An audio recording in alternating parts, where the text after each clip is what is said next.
Hello, and welcome to Right Sports Talk. My name is Zach. We've officially made it through the first month of the UFL season. In week 4 of the UFL, I went 2-2 with my predictions, giving me an overall record of 9-7. Let's get into these picks for week 5. Week 5 kicks off this Friday night, April 25th, between the Memphis Showboats, who are 0-4, taking on the Birmingham Stallions, who are 3-1. Memphis is coming off of a loss to the Michigan Panthers, in which their offense really struggled, and even wide receiver Jonathan Adams, who had kind of been their bright spot for their offense, had a really down game, and their defense for Memphis really had no answers for anything that the Michigan Panthers had out on the field against them. And the Birmingham Stallions are coming off of a close win over the Houston Roughnecks, in which they had some struggles throughout the game, but managed to find a way to pull out a close victory at the end. For this game, I'm going to pick the Birmingham Stallions to win this game. This is a game that could the Memphis Showboats win it? Yes, because anything can happen in this league. Like, every team can be competitive. But I just think right now Birmingham is too good. They're, too consistent on offense. Matt Corral continues to play very well.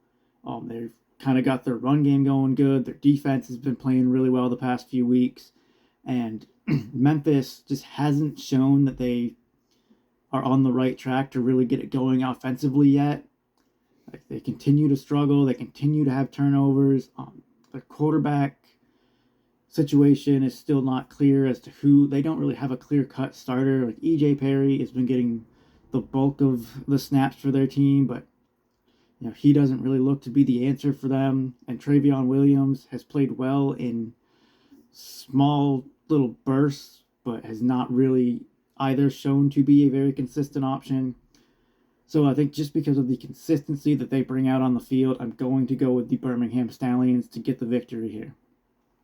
Next up, on Saturday, April 26th, you have the Michigan Panthers, who are 3-1, taking on the St. Louis Battlehawks, who are 2-2.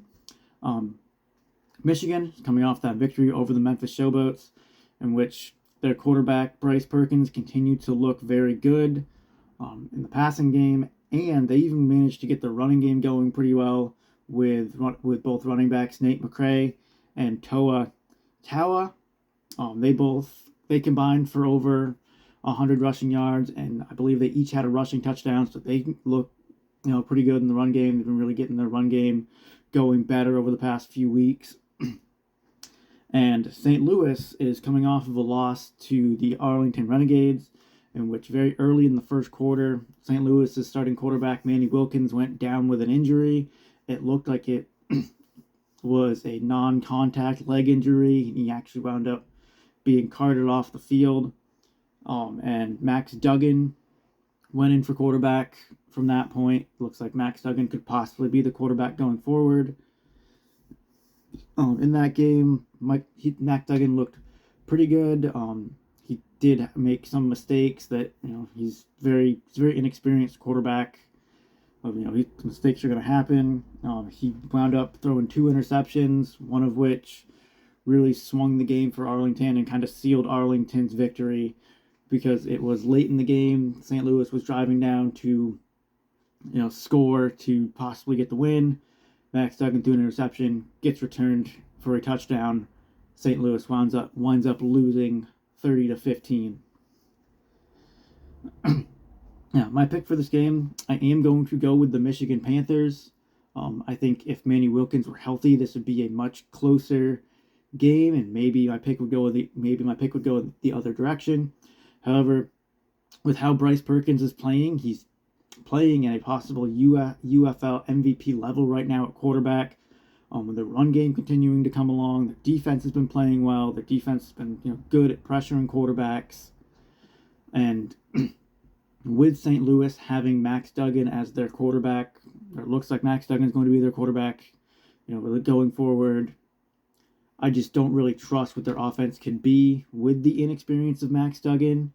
And as good as their defense can play, I don't think they're going to be able to hold Michigan to a low enough score to allow their offense of St. Louis to really stay in it. So I am going to go with the Michigan Panthers to get the win here. Now, your final two games this week both come on Sunday, April 27th, as the DC Defenders, who are 3-1, take on the Arlington Renegades, who are also 3-1. DC is coming off of their first loss of the season to the San Antonio Brahmas.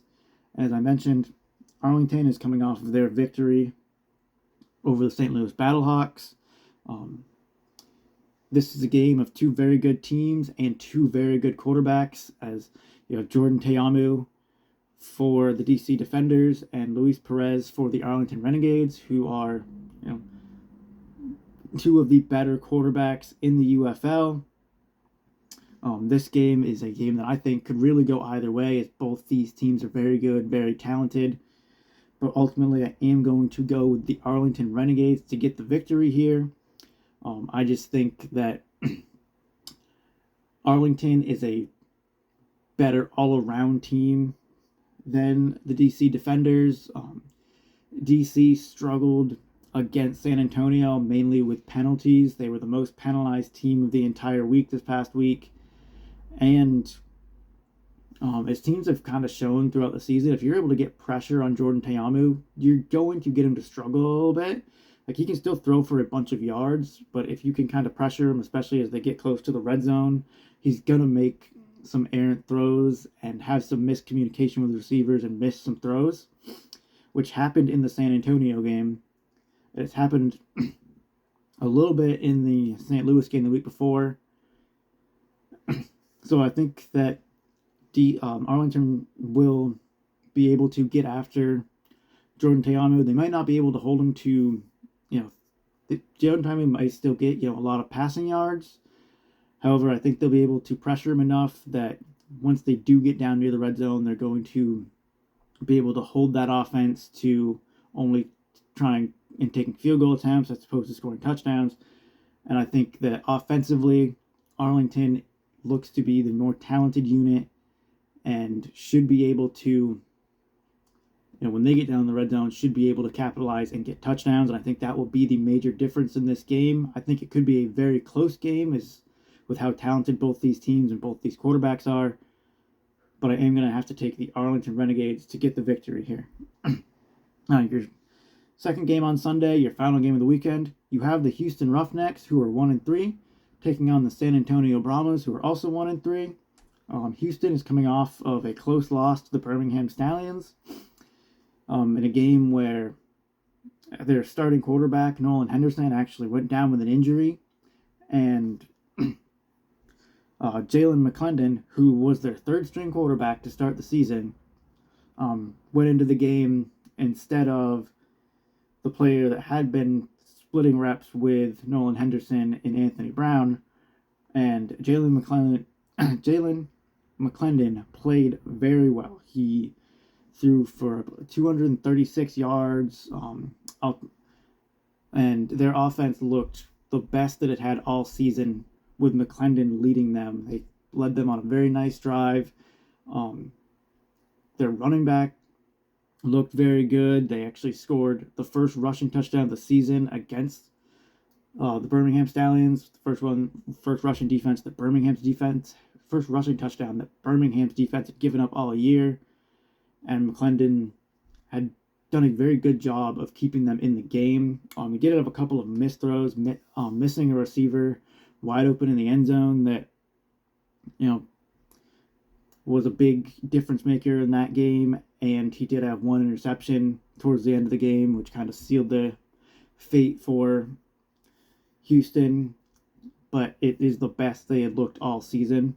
So they did have a very good game against Birmingham. And the San Antonio Brahmas are coming off of their first victory of the season, beating the DC Defenders. And this was honestly the best that San Antonio has looked all season, not just offensively, but also defensively. Their defense played the best they have all season. Offensively, they really started to get their run game going with Anthony McFarland. His first game he'd really been able to really get going this season, and that really helped out their offense. Now, for who I'm going to pick in this game, I am going to go with the San Antonio Brahmas just because of the fact that the past 2 weeks they have gotten their offense has shown flashes of looking much better. 2 weeks ago against the Michigan Panthers, they looked like a much improved offense compared to how they looked the first 2 weeks of the season. And then last week, they continued to look improved. So I think in this game, they should hopefully continue to improve off of that. Kellen Mond continues to look better. If they can keep the run game going with Anthony McFarland, that'll really help him out. Their defenses looks like they're really starting to click. And they're really looking a lot more like the team they were last season when they went to the UFL championship game. I do think this, again, could be a very close competitive game, especially if Houston's offense plays similar to how they did last week. But ultimately, I am going to go with the San Antonio Brahmas. Let me know in the comments who you guys think is going to win this week. Let me know what games you're excited for. I'm very excited for the DC Defenders and the Arlington Renegades. Don't forget to like and subscribe. Until next time.